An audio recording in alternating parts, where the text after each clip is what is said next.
Hi everyone, I welcome you all again on a new day with our daily The Hindu newspaper based analysis. So let's just start without wasting our time. First question for today is Purvi Prachand Prahar exercise recently in the news is सबसे पहली बात नाम से पता चल रहा है पूर्वी so it is somewhat related to north east. Okay. अब आपको ये पता होना चाहिए जस्ट लाइक हमने पिछले कल जो बोला था त्रिशूल एक्सरसाइज, ये भी वैसी ही कुछ एक्सरसाइज है जिसमें हमारे जो डिफेंस जो हमारे आर्मी के ऑल थ्री विंग्स है ना, एयरफोर्स नेवी आर्मी तीनों मिलके एक तरह से जो सिनर्जी अपनी इन्हेंस करने को या इंटरऑपरेबिलिटी इन्हेंस करने को एक मतलब ट्राई सर्विस एक्सरसाइज करेंगे। कहाँ पे करेंगे वो इम्पॉर्टेंट है, नॉर्थ ईस्ट में, अरुणाचल प्रदेश में। ठीक है, तो आपको डायरेक्ट पता होना चाहिए, बस इतना ही है इसमें। पूर्वी प्रचंड प्रहार is a tri service exercise of army navy and air force in Arunachal Pradesh. Okay, simple. Next question, UNESCO creative cities network है ना, तो आपको पता होना चाहिए यूनेस्को की खास बात क्या। देखो, यूनेस्को का एक क्रिएटिव सिटीज़ का नेटवर्क होता है, जो सिटीज़ मतलब किसी तरह से क्रिएटिव इन द सेंस कि वहाँ की कुछ खास बात हो। अब वो खास बात सिर्फ एक टाइप से नहीं होती, वो काफ़ी सारे टाइप से हो सकती है। कोई अपना मतलब वहाँ का जैसे टेक्सटाइल से रिलेटेड हो सकता है, किसी का मतलब आपका जैसे कुजीन से रिलेटेड हो सकता है, कोई फिल्म से रिलेटेड हो सकता है, कोई आपका किसी और आस्पेक्ट से रिलेटेड हो सकता है, जैसे मतलब आपका टूरिज्म एंड ऑल से, है ना। तो यूनेस्को क्रिएटिव सिटीज़ नेटवर्क में इंडिया की भी काफ़ी सारी सिटीज़ हैं, जिसमें अभी लेटेस्ट एंट्री आपको पता होनी चाहिए लखनऊ की हुई है। Lucknow is added into this list. Lucknow को किस में रखा गया है? सिटी ऑफ गैस्ट्रोनॉमी, है ना।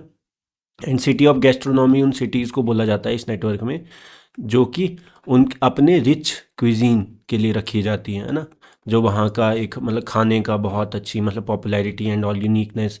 तो Lucknow was added into added as a city of gastronomy, है ना। फिर आपका फिल्म के लिए भी होती हैं काफ़ी सारी, है ना, म्यूज़िक के लिए भी होती हैं, तो ये आपको पता होना चाहिए, क्राफ्ट्स के लिए होती हैं।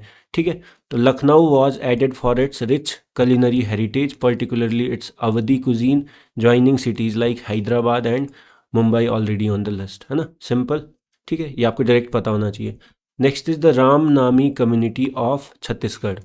ये आपको पता होना चाहिए, राम नामी कम्युनिटी आपने सुना ही होगा, सोशल जो आपका इंडियन सोसाइटी अगर आप पढ़ते हैं, ठीक है। राम नामी कम्युनिटी नाम से ही पता चल रहा है। इनकी खास बात क्या है? They belong to the lower caste, है ना, एक लोअर कास्ट सेक्ट है, जिन्होंने क्या है अपने पूरे शरीर पे ये क्या रखते हैं, राम राम नाम के इनने क्या करा रखे हैं, टैटू करवा रखे होते हैं फेस शरीर पूरे पे, है ना। ये क्यों था? ये एक तरह का रिफॉर्म मूवमेंट था, एक तरह का सोशल रिफॉर्म मूवमेंट था। देखो, आपको पता ही होगा पहले क्या होता था, काफ़ी सारे टेम्पल एंट्री जो थी वो डिसअलाउड होती थी काफ़ी सारे लोअर सेक्ट को, तो उसी के अगेंस्ट, है ना, टेम्पल एंट्री मूवमेंट में ही इसको काउंट कर सकते हैं। उस जो आपका टेम्पल एंट्री बैन थी उसके अगेंस्ट इन्होंने क्या किया कि ठीक है, हमें मंदिरों में अलाउ नहीं है, तो हम राम को अपने हिसाब से पूजेंगे। तो इन्होंने अपने शरीर पे टैटू रखते हैं, दे मतलब worship the god in their own ways, है ना। The Ramnami community of Chhattisgarh is known for which of the following, तो tattooing the name Ram on their bodies and faces, है ना, ये आपको डायरेक्ट पता होना चाहिए। ठीक है, तो इंस्टेड ऑफ विजिटिंग टेम्पल्स उन्होंने इस चीज़ को कैसे अपोज करा, जो टेम्पल बैन था, टेम्पल एंट्री बैन था, कैसे अपने पूरे शरीर पे ये टैटूज बना के फिर उसको पूजना, है ना। Next is the high seas treaty. अब सबसे पहले आपको पता होना चाहिए हाई सीज, हाई सीज किसको बोलते हैं, मैंने आपको शायद बताया भी हुआ है। तो देखो, अगर मैं बात करूं जैसे ये कोई अगर नेशन है, तो नेशन का जो अगर ये मान लो बेस लाइन है, तो इसके बाद क्या होता है आपका, इसका कुछ अपना जैसे टेरिटोरियल सी होता है, टेरिटोरियल सी होता है, फिर उसके बाद एक्सक्लूसिव इकोनॉमिक जोन होता है। ठीक है, फिर यहाँ तक नेशन के अपने एक्सक्लूसिव राइट होते हैं। एक्सक्लूसिव इकोनॉमिक जोन जहाँ तक होता है, कहाँ तक होता है, up to 200 nautical miles, around 370 kilometre, है ना। यहाँ तक इसका क्या होता है, ये नेशन यहाँ के जो मरीन रिसोर्सेज हैं, फिशिंग है और कोई एक्टिविटीज़ हैं, उन पे मतलब इसका एक्सक्लूसिव राइट होता है, मतलब कि सिर्फ इसका इस नेशन के अंडर अकाउंट होता है। ठीक है, बट उसके बाद क्या, उसके बाद अब दुनिया में ऐसी भी जगहें हैं, जैसे मान लो इंडियन ओशन रीजन में बिल्कुल नीचे, है ना, तो आपका क्या होता है कि काफ़ी सारे ऐसे सी एरियाज़ भी हैं जो किसी भी नेशन के जुरिस्डिक्शन के अंडर के नहीं आते हैं। जुरिस्डिक्शन मतलब कि ना तो उस नेशन के डायरेक्ट टेरिटोरियल सी में है, ना ही एक्सक्लूसिव इकोनॉमिक जोन, मतलब कि काफ़ी सारे दूर जहाँ पे किसी का भी एक्सक्लूसिव इकोनॉमिक जोन नहीं है, ऐसे एरियाज़ को बोलते हैं हाई सीज़। ऐसे एरियाज़ को बोलते हैं हाई सीज़, ठीक है। तो ये ट्रीटी आपका फाइनली आपका मतलब जैसे रेटिफाइड कर चुके हैं 60 नेशंस, तो ये अब फाइनली आपका इन्फोर्स होगी।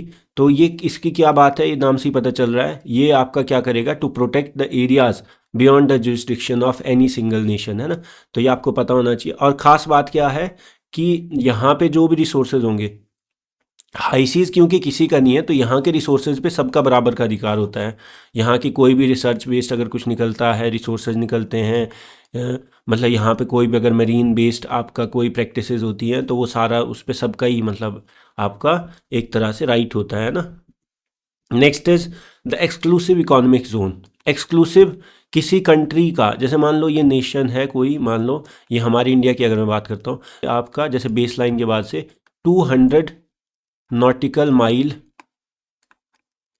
तक का जो एरिया है वो आपका, यहाँ पे जो भी मरीन राइट्स हैं, जो भी फिशिंग हो सके या कोई भी, ये आपका किस में काउंट होता है, एक तरह से इसी नेशन की जुरिस्डिक्शन में काउंट होता है। इसको बोलते हैं इस नेशन का एक्सक्लूसिव इकोनॉमिक जोन। यहाँ के बाद इसका जुरिस्डिक्शन ख़त्म हो जाता है, ठीक है। तो आपका exclusive economic zone extends up to 200 nautical miles from the base line. ये आपको पता होना चाहिए। Next is under the UN clause. UN clause आपको पता है 1982 में एस्टेब्लिश हुआ था, 1994 में इन्फोर्स हुआ था। इसमें क्या, which of the following is the correct. अच्छा, UNCLOS United Nations Convention on the Law of the, Sea क्या करता है, ये आपका क्या करता है, एक तरह से जो भी आपका ये सारा जो सी से रिलेटेड जो भी आपका टेरिटरी और ये सब चीज़ें होती हैं, उसको मतलब एक तरह से फॉर्मुलेट करता है, उसकी एक तरह से लॉ उस पर जो बने होते हैं उनको एक तरह से इन्फोर्स करता है ना। तो इससे डिसाइड होता है कैसे सी को कंट्रोल किया जाएगा ना। तो सबसे पहले इसमें कुछ ऑर्डर होता है, ठीक है। तो बेस लाइन से आपका जैसे टेरिटोरियल सी होता है, ठीक है, टेरिटोरियल सी है ना, ठीक है। उसमें तो आपका जैसे ऐसे मान लो कि आपका ये आपका फुल्ली उस नेशन की जैसे लैंड है वैसे ही उसमें काउंट होता है कि इस पे तो पूरी टेरिटरी पूरा आपका सोवरेनिटी होती है उस देश की। उसके बाद आपका कंटिन्यूअस जोन होता है ना। कंटिन्यूअस जोन में थोड़ा सा लिमिटेड कंट्रोल होता है, जिसमें आप टैक्स लगा सकते हैं, इमिग्रेशन इश्यूज देख सकते हैं ना, कस्टम्स ड्यूटी देख सकते हैं। उसके बाद आपका होता है एक्सक्लूसिव इकोनॉमिक जोन, मैंने बताया कहाँ तक, अप टू 200 नॉटिकल माइल्स या 370 किलोमीटर, ठीक है। तो यहाँ पे क्या होता है, इस इकोनॉमिक जोन नाम से पता चल रहा है ना कि एक्सक्लूसिव, एक्सक्लूसिव राइट्स हैं किस चीज़ पे, इकोनॉमिक राइट्स। इकोनॉमिक मतलब कि इकोनॉमिक राइट्स कैसे होते हैं, क्या आएगा यहाँ से जो इकोनॉमी देगा, मतलब किसी देश को रिसोर्स देगा। रिसोर्स एक्सप्लोरेशन जो होता है, resource exploration, marine resource exploration and उसके यूज़ जो होते हैं, उसी से इकोनॉमी बढ़ेगी।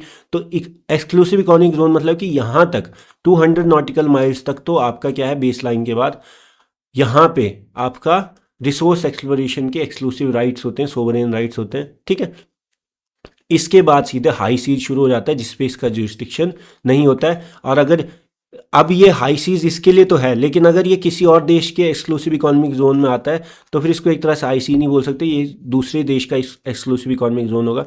बट हाँ, ऐसे एरिया जहाँ पे किसी का भी EEZ नहीं है या किसी की भी टेरिटरी नहीं है, जो बिल्कुल आउट ऑफ एनी जुरिस्डिक्शन है, तो आपका फिर उसको क्या बोला जाता है, हाई सीज बोला जाता है।